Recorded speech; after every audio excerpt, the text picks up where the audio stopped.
want to transition now to the NBA. Of course, we're in the middle of the NBA offseason, so there hasn't been a ton of news, but I do think it's been interesting, all these pro-am showcases scattered throughout the U.S. We're seeing all these NBA players playing and participating, and obviously NBA players have always played in these pro-am summer leagues and summer showcases, whether it's in their hometowns, whether it's simply in other states that they're traveling to, and there's a great reason behind it.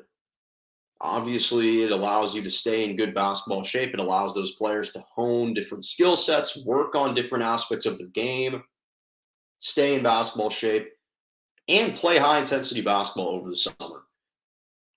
And sometimes that's hard to come by. When you're just practicing on your own, you don't get good run-ins. And these are legitimate professional basketball players. They don't play in the NBA necessarily, but they could play overseas or abroad, or they're elite amateurs. So there's still actual defenders you're getting to work on and play against in a high competitive situation. And obviously, it's become extremely popular, it seems, over the last several years that basketball players, NBA players, have been participating in these summer leagues. Of course, in Los Angeles, the well-known one is the Drew League. We just saw LeBron and DeMar DeRozan participate and play in the Drew League. There have been numerous other guys over their careers that have stopped by the Drew League and various other showcases to make appearances and to play. But it seems like this summer in particular, NBA players are playing in these showcases with more regularity. There seems to be an abnormally high number of NBA guys playing in the showcases this particular summer. Hard to understand fully why that is, but that seems to be the case, especially with certain teams, the Atlanta Hawks in particular, with Trae Young and Dejounte Murray and John Collins. They've been playing a lot, but especially Dejounte Murray. He's been playing a ton. And so Paolo Banchero, who's also been playing in a lot of these pro-am showcases, which makes sense. He's the number one pick. He's trying to stay sharp and ready for the start of the NBA season. So he and Dejounte Murray played in the same pro-am summer league game yesterday, or at least over the weekend. And they got into it on the court. It ultimately transferred over to online, and both of them were taking jabs at each other on social media. And what happened was, the context was Dejounte Murray schooled Paolo Banchero. He ball faked him, got him to spin around, threw it off the backboard to himself and dunked it home, stared at Banchero, and viciously threw the ball at his feet before talking smack and walking away. So Paolo responded on social media, basically saying, LOL, you started unfollowing me on Instagram and all these social media platforms. This must be personal for you. And he said, quote, that's fine. Just make sure you guard up next time and stop sending doubles, fam.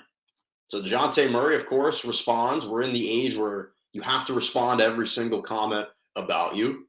And he basically said to him that, hey, Paolo, you tried flexing your number one status on me when I've been rooting for you ever since you were a kid and you were rebounding for me after my shots. So clearly they've had a little bit of a history. Then Dejounte Murray goes on to say that the reason that I was upset with you is that you changed.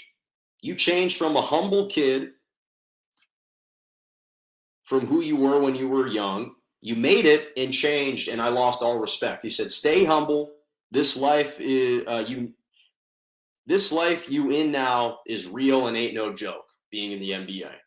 So I still want to see you win because that's who I am. So that's the context, right? Dejounte Murray basically saying, hey, kid, stay humble. You're in the NBA now. You're playing against grown-ups, against good players that aren't going to take that type of status as the number one pick on me. Now, I have close sources within the Orlando Magic organization, and I've spoken to them, and they've spoken glowingly about Paolo Banchero, about his character, about his demeanor. Obviously, his talent is through the roof, but what type of guy he is in the locker room and who he stands for. So do I think that there's really any beef going on between these two? No, I don't. All this is is two competitive guys going up against one another in a competitive basketball setting. That's all that this is.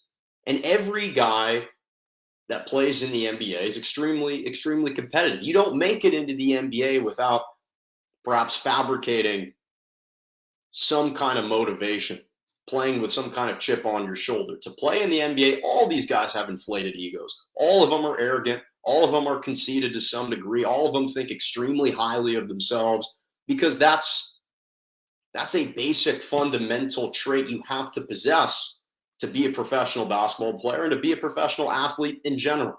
So this is just a little chippiness from two guys that are competitive. They're going to be facing one another. They're in the same division, the Hawks and the Orlando Magic. So they're going to be seeing each other all the time. Perhaps they did have some connection when they were younger. However, I do think that it does highlight one thing. And I think that we are seeing one trend in the NBA across every generation that I think Dejounte Murray is hitting on. And that's a lack of respect for the elders, a lack of respect for the guys that have come before them. You talk to any NBA player, and the one thing that they care a lot about, not going to say the most about because perhaps that's winning, but what they care the most about is being respected. What they care the most about is feeling like if you've accomplished something in this league, that you should give me the respect that I deserve.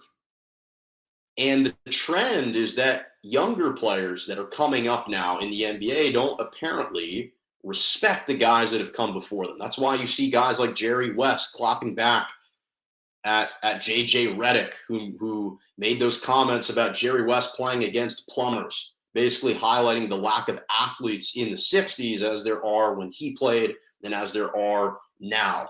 Now, there are more athletes today than there were back then. And so Dejounte Murray, he's still part of the newer generation of NBA players. But even he's been in the league for 5 years. And perhaps this is as simple as, hey, Paolo, just show me a little bit of respect. I know you're the number one pick. I've accomplished things in this league that you can only dream of. I've been an all-star already. Just signed a huge contract. Show me a little bit of respect. And perhaps that's all that this is. So I don't think that this is legitimate beef. They'll hash it out. They'll be fine. But it is entertaining to say the least. But I do think that there is something that rings true underneath and is a point that these NBA players have tried to underscore over the last several years, which is, hey, show a little bit of respect to the guys that have come before you, that have proven, that have done things in the league. And I think that's the main point that he's making, but they'll quash all this beef. There's nothing going on